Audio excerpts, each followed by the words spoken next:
Our next question comes from Cleet out of Apple Valley, California, and they write, what is the timeline for the veil of unbelief to be removed from Israel to become Messianic? In reference to the rapture of the church, is there any scriptural reference as to how this will come about? So this question from California that Cleet is asking, he's dealing with, just to give some background, because not everyone is coming with the basis of his question, from Romans 11. And in Romans, the 11th chapter, the Apostle Paul reminds us that there's a partial hardening on Israel. And again, God hardens a person's heart because they harden their hearts towards him. So it's not like you're born and you don't have a chance. That's why there are Jews across the planet that are followers of Christ. But when you consider the 13 to 15 million Jews, depending on how you count them across the world, there's a minority of them that are genuine believers. There's over 7 million Jews living in Israel. About 30,000 are followers of Yeshua. They believe Jesus is the Messiah. But there is something that is going to happen, and it's in the 70th week of Daniel's prophecy. In the Old Testament, it's called the time of Jacob's trouble. In the New Testament, we call it the tribulation period or the Great Tribulation period. And it's this 7-year period that Daniel prophesies, that Jesus speaks of and outlines in Matthew chapter 24. And it's during that time frame that God is going to use the hardship that the tribulation brings to bring conversion amongst the Jewish people. When does it start? Well, we know it's already started in the first half of the tribulation. How do we know that? Well, for one, there's 144,000 Jews who are converted in the first half of the tribulation. How are they converted? We're not told. All the Christians will be gone. Probably kind of a Damascus Road experience like the Apostle Paul had. But these 144,000 are going to be marked and sealed by God, so people can't kill them, even if they want to, and they'll be hated. And that's the implication when you read of their testimony and their ministry. But because of their preaching, John sees a number of people that he likens to the sand of the seashore from every tribe, tongue, and nation. And Jesus speaks of this in Matthew 24. He said, this gospel of the kingdom shall go to the whole world, and then the end shall come. There's going to be a supernatural dimension to the communication of the gospel across the planet. God's not just enjoying, sending his wrath on the earth during the time of the Great Tribulation. God takes, no pleasure, Ezekiel says, in the death of the wicked. But he's sending his wrath as a final wake-up call to get people's attention, beginning with the Jewish people.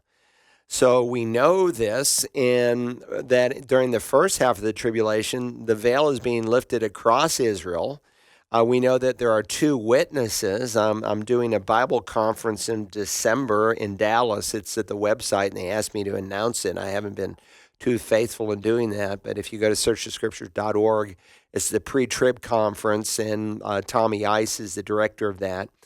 But I'm speaking on this subject of Jewish conversion during the time of the Great Tribulation period. And there are 2 men that will come. There are 2 witnesses, and I assume that they are Elijah and Moses.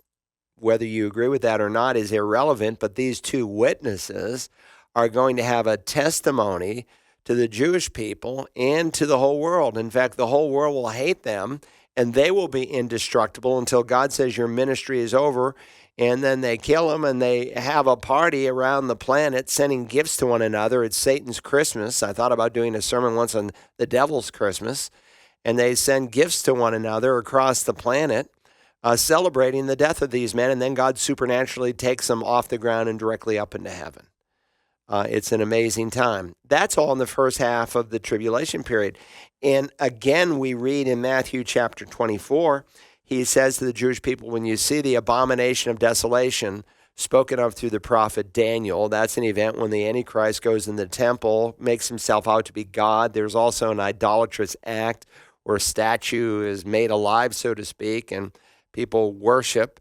They're guilty of idolatry, and it will be the single biggest thing that will tee off any Jews who were not converted yet that this guy is a fake because he's not going to break the Decalogue. God's not going to go against what he has written and recorded in the Ten Commandments.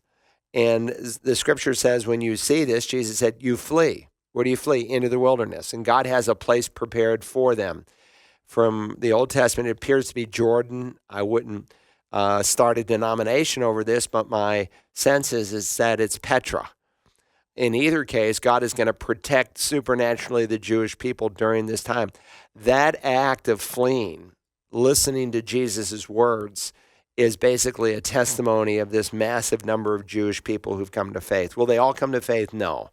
So when the scripture speaks of all Israel being saved, that's understood in a few different ways. Some would say, well, they're all delivered and that God stopped the wrath, otherwise nobody would survive, and so they were saved in that respect.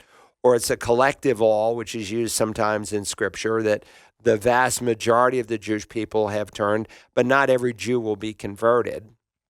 That's clear from Matthew 25, and it's clear from Ezekiel 22, where God separates believing Jews from unbelieving Jews before the kingdom is started.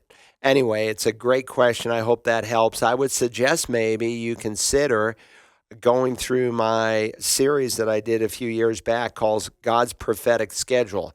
And I start with the rapture and go all the way into eternity future. It might be useful to you. Dr. Carl Broggi answers your questions about the Bible and living the Christian life Tuesday mornings at 11 on The Light, 88.7 FM, and online around the world at wagp.net.